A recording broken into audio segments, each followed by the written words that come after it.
Here's what the Bible gives us that the culture desperately needs to understand, the understanding of love as a covenantal thing. Let me just take my last couple of minutes on this. Love is a covenantal thing. The essence of a man shall leave his father and mother and cleave to his wife. And the way it's covenantal language.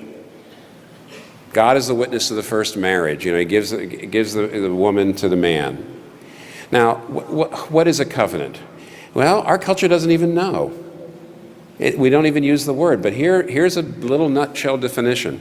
Covenant is an incredible, unbelievable, and for our society, counterintuitive understanding merger of love and law together.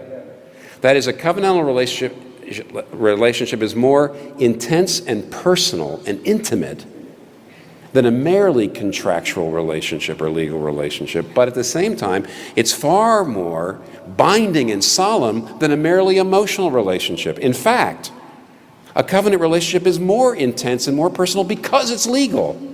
See, when someone says, well, why do I have to be married? Why do I need a piece of paper to love somebody? I'll tell you why. Unless you know this other person has really said, I'm committed to you. I'm committed to you for my whole life. I'm committed, and here's what a covenant is, not just to feel loving to you, but to be loving, to be tender, to be faithful, to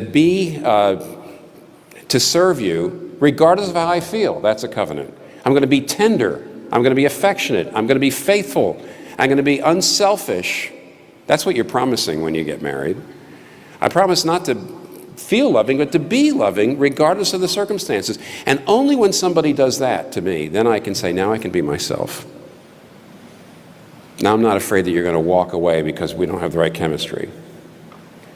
It's more intimate because you finally can let down you can even stop fooling yourself as to who you are.